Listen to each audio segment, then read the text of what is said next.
Sahih al-Bukhari 2342. Narrated AMR.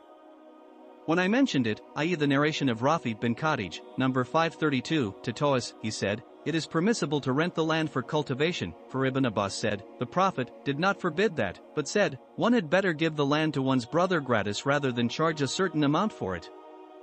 Sahih al-Bukhari 2343, 2344. Narrated Nafi. Ibn Umar used to rent his farms in the time of Abu Bakr, Umar, Uthman, and in the early days of Muawiyah.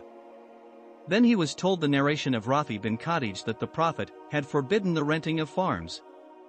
Ibn Umar went to Rafi and I accompanied him. He asked Rafi, who replied that the Prophet had forbidden the renting of farms.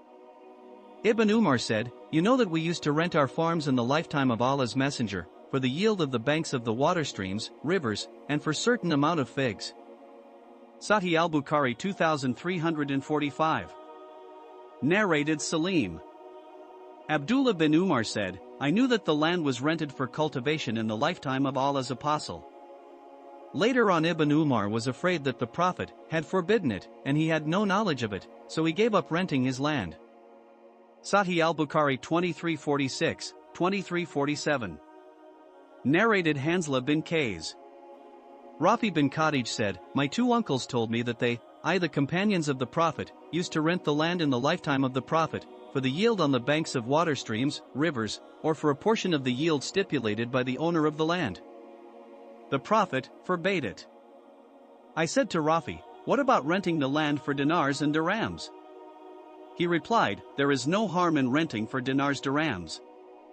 Al-Layth said, if those who have discernment for distinguishing what is legal from what is illegal looked into what has been forbidden concerning this matter, they would not permit it, for it is surrounded with dangers.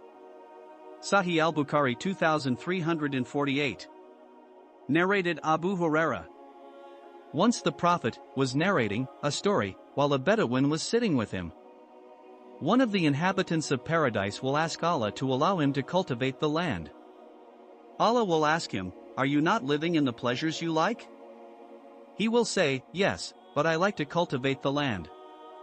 The Prophet added, when the man will be permitted, he will sow the seeds and the plants will grow up and get ripe, ready for reaping, and so on till it will be as huge as mountains within a wink. Allah will then say to him, O son of Adam, take, here you are, gather the yield, nothing satisfies you. On that, the Bedouin said, the man must be either from Quraysh, i.e. an emigrant, or an Ansari, for they are farmers, whereas we are not farmers. The Prophet smiled at this. Sahih al-Bukhari 2349. Narrated Sahl bin Sa'di.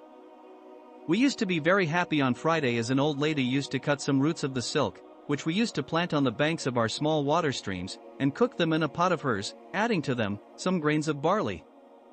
Yaqub, the sub-narrator, said, I think the narrator mentioned that the food did not contain fat or melted fat, taken from meat. When we offered the Friday prayer, we would go to her and she would serve us with the dish. So, we used to be happy on Fridays because of that. We used not to take our meals or the midday nap except after the Jumu'ah prayer, i.e. Friday prayer. Sahih al-Bukhari 2350. Narrated Abu Huraira. The people say that Abu Huraira narrates too many narrations. In fact, Allah knows whether I say the truth or not. They also ask, why do the emigrants and the Ansar not narrate as he does? In fact, my emigrant brethren were busy trading in the markets, and my Ansar brethren were busy with their properties. I was a poor man keeping the company of Allah's Messenger, and was satisfied with what filled my stomach. So, I used to be present while they, i.e. the emigrants and the Ansar, were absent, and I used to remember while they forgot, the Hadith. One day the Prophet said, whoever spreads his sheet till I finish this statement of mine and then gathers it on his chest, will never forget anything of my statement. So, I spread my covering sheet, which was the only garment I had, till the Prophet finished his statement, and then I gathered it over my chest. By him who had sent him, i.e. Allah's Apostle, with the truth, since then I did not forget even a single word of that statement of his, until this day of mine. By Allah, but for 2 verses in Allah's book, I would never have related any narration from the Prophet.